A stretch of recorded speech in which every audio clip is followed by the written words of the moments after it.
Hello everybody, welcome to UKPM Survival and Outdoors here on YouTube, and in this latest UKPrepperman video we will be talking about preparing for a lockdown. Stay tuned.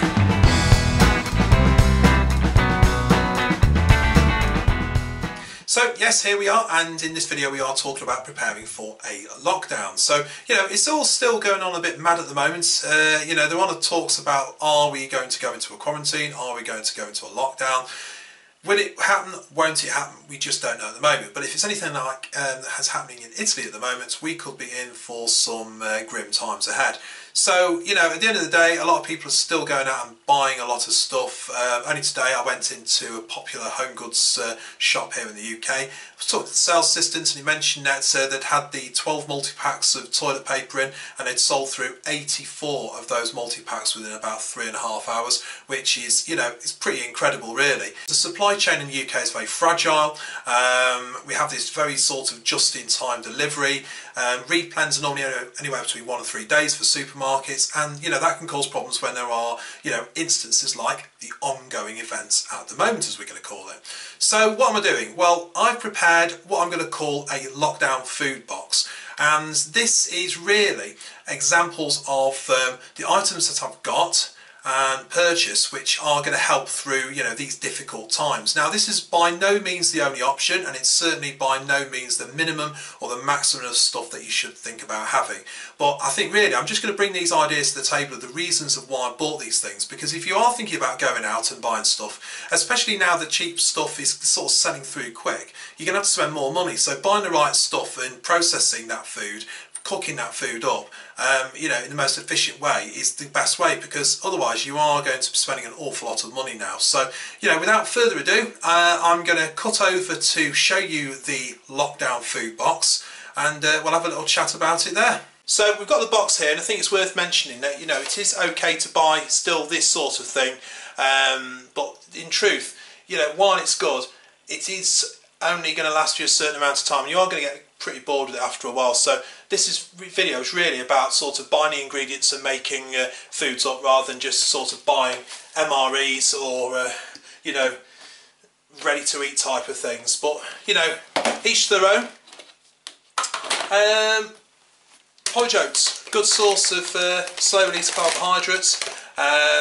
You know, you can have these as a meal, you can have this for breakfast. Obviously, you know, we do keep milk in. Long life milk is good. When that runs out, milk powder, just mix it up, add some water to it, and you know, you can heat it up if you want. You know, you've got your porridge there, okay? Oil for cooking, preference is olive oil, but you know, again, it's got a good shelf life on there. You know, certainly when you're making up some of these meals, again, this is about tailoring it to your own sort of tastes, okay? Things like pastas. These ones are getting in short supply, the cheaper range ones. At the end of the day, the pasta at the end of the day, they've still got the same ingredients in as some of the more expensive ones, okay? And again, good to 2022, so you haven't got to go mad, but it's worthwhile having pasta, as is having noodles. And nothing wrong with these. You can cook them up pretty quickly, no time at all, and you've got a nice meal. Now, certainly when it comes to adding things into your pastas or your spaghetti and things like that, you need to have a source of meat, and tinned meat is going to be an option. So for example, the old bacon grill, corned beef, spam. All seen it before, you know, easy. You can have it you know, cooked, or you can have it raw, you know, heat it through, whatever you want to do. But you've got another example of what you can add, which is tinned steak, and this is really, really good, because you can make up your own pies with this.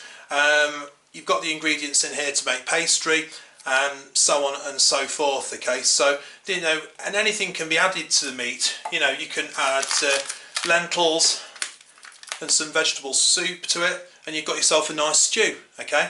So it's about adding things in to the mix, right? Rice, again, you know, you haven't got to go mad on expensive. You know, this is 1 kilo pack, it's about 40 pence when I bought it, you know. It's a good price, and you know, it's got the instructions on the back of rice. So you know, about following your instructions, making sure you're cooking it efficiently as well. You know, I use the absorption method, which you know, just add enough water to it and let it cook away, and you get nice fluffy rice, and it hasn't all boiled to bits. So you know, whether or not you're making a curry or anything like that, that is absolutely ideal. Good idea to have that. And again, adding things into your food, things like kidney beans, good idea to have. And tinned potatoes. You know, we're talking about fresh things, you know, becoming in short supply. There's no reason why you can't have some tinned potatoes. These are good to September 2021. You know, that's the best before date as well, so they'll probably go on maybe a bit longer than that. Peanut butter, absolutely love the stuff. You know, full of energy, and you know, a good source of protein as well. And this is what you see in here, you know, the food groups. You've got your protein, you've got your sugars, you've got your fats, you've got your carbs, you know, and you've got your nutrients as well, okay. We do have canned vegetables as well, you know, an array of those. And talking of nutrients, nothing wrong with having some tinned fruit as well, because at the end of the day, if you can't get fresh, then tinned is a option. Okay, so we've got some fruit cocktails, we've got some peach slices there. I try and buy the ones in juice rather than syrup. You know, that's just my preference again.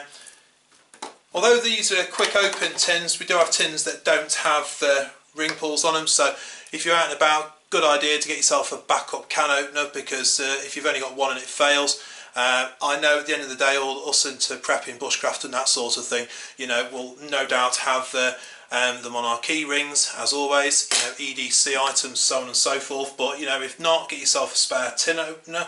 If you're making up pastas and that sort of thing, passata's a good idea, because you know, that's basically sieved tomatoes, but you know, you can just add this in and make a nice sauce.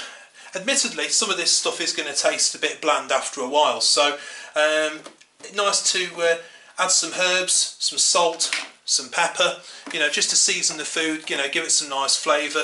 And if you want to spice it up a bit, then you've got the old Tabasco sauce, and I've got a few of these. You know, this one happens to be the chipotle. I've got the hot one as well. This one's quite nice smoky flavour to it. So again, matter of personal taste. If you're making any sort of sauce or stews, then stock cubes, you know, good item to have. And of course, if you happen to have a sweet tooth, then nothing wrong with a few of these whips as well. And these have got milk powder in here anyway, so you could at a pinch get away with just adding water to this, though I think you are supposed to add the milk to it and just make it a bit flavoursome. But you know, hey ho, options there again, and you know, they don't take up any space to store.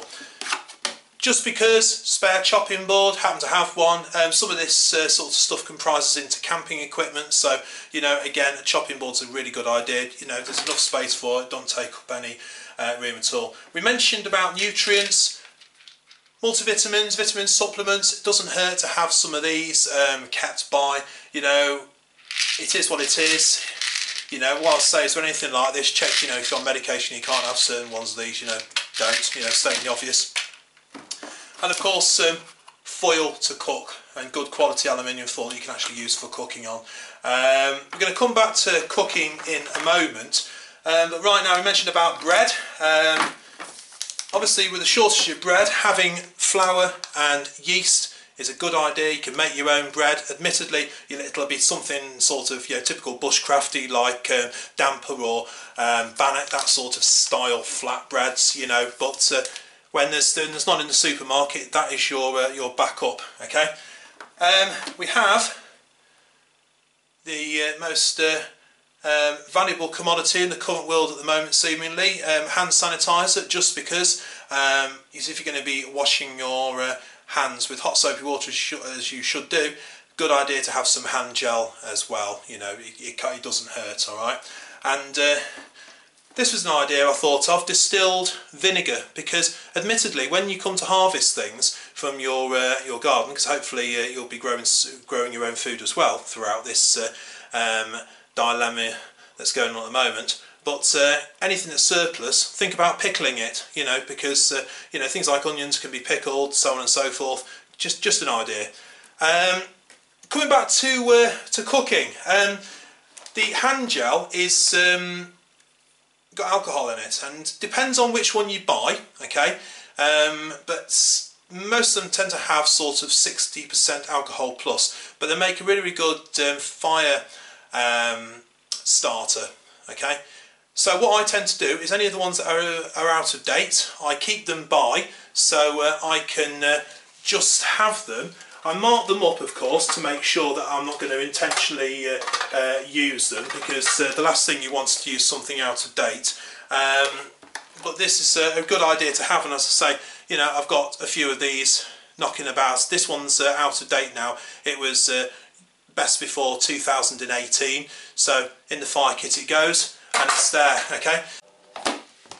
Right, all put away, and it's worth mentioning, if you have got pets, just make sure that you stock up for them as well, because they want to eat as well. So biscuits and food for your pets, animals, whatever they may be, always a good idea to have. So there we have it, a little video about my lockdown food storage box. I hope it was of some interest. I think at the moment, in the current climate, because there is a shortage and a lot of people are buying the cheaper options, making meals go a little bit further, you know, and adding things to those, you know, can make all the difference. Remember, there's an old saying, make double and freeze half. So if you've got a family of 3, make enough for 6, eat some, freeze some, and you've got an extra meal. Doesn't cost that much more, a little bit more efficient, okay? Moving forward, is there going to be any interruptions to supplies, things like electric and gas? Who knows? But I'm going to do a follow-up video, I think, about how to cook and cope when there is interruptions to main supplies. So watch out for that one. Meanwhile, you can always follow me on Instagram for up-to-date content, future updates and all that sort of thing in regards to the channel, okay? If you've enjoyed this video, then hopefully you'll like these ones as well, and remember, please like, share and subscribe at the bottom. Any comments, love to hear them, and until next time, thanks for watching, bye for now.